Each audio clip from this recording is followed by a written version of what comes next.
Vinnie and I knew each other already. We play in another group locally called Honey Bandit, which is more of a rock group. And I personally was looking to expand what I do musically. Vinnie already does a whole bunch. And we kind of decided to move towards a more singer-songwriter, folk kind of vibe, because there's so many places we can't go as a rock band, right? You can't play so many venues because really our band is Honey Bandit's very loud, and is really well suited to like heavy drinking and late nights.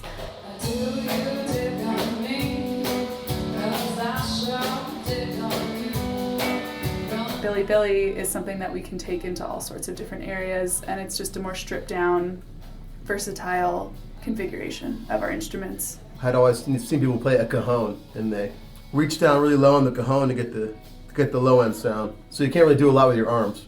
And then I saw, drummer engineers are always making up new stuff all the time. It's crazy. So I found a cajon with a kick drum pedal. It has this wire, and it goes into the cajon.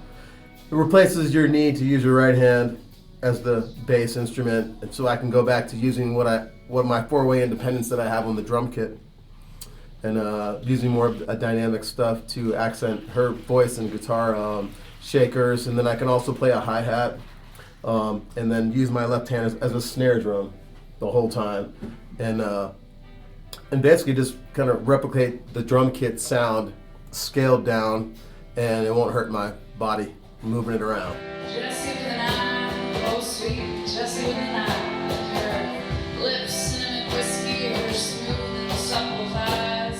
We started playing Billie probably like February of 2023, so we have not been playing in this project for a very long time. My wife Rebecca and my good friend Eric and I are in a jazz trio that's been together about 20 years. The three of us are also in a big funk band called 20 Grand. It's like an 8-piece funk band. It's been around 14 years. And the three of us are also in another band called Hot Damn. It's kind of like a world beat, funky folk kind of thing. And then I play drums in Pedactor Project. I'm like the 12th drummer they've had.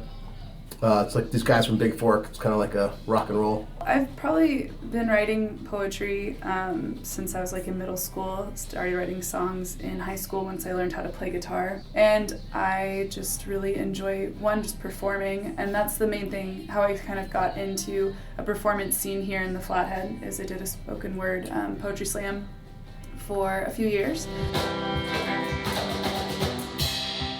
It's just super cathartic. It's really based more, I think, people have different opinions. I think, though, spoken word's really based in more of telling of a feeling as opposed to something really analytical or cerebral that you might find in other poetry. It's like you don't really get to sit down and analyze it. You just get this short period of time to express a feeling and have the audience feel it back.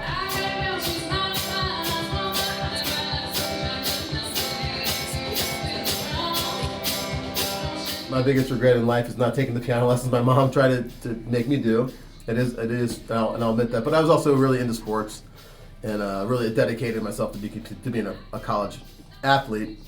But then that kind of flamed out in the middle of that, and then that's why I started playing drums. And I'm really fortunate. I come from a musical family. Everybody in my family plays music. Everybody sings. My parents had a band when I was growing up. Like, I can remember lying in my bed. They always practice at our house, and so I wanted to be tucked in, and it was like 10 p.m. and just screaming, like waiting for my parents to come and tuck me in, and like going to their shows when I was growing up, getting kicked out of bars every once in a while when we were little. So, and I learned how to play violin at a pretty young age. That's the main instrument I grew up playing, but stopped doing that and I played just a folk group in high school on acoustic guitar, but didn't really start hitting the music again hard until I moved to the Flathead, at least for playing with other people, getting more involved with an open mic scene.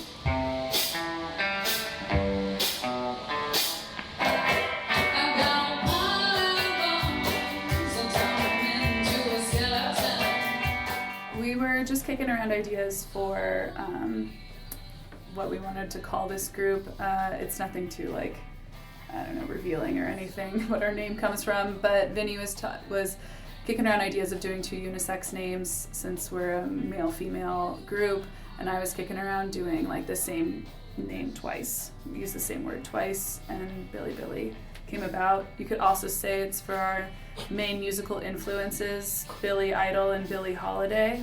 it's not. But okay. I was buying no, it. not at all. No. I was like, interesting. No, it doesn't definitely sound like not. that. I mean, they're both great musicians, but not maybe where we gather our inspiration. No. Right. That's a good answer.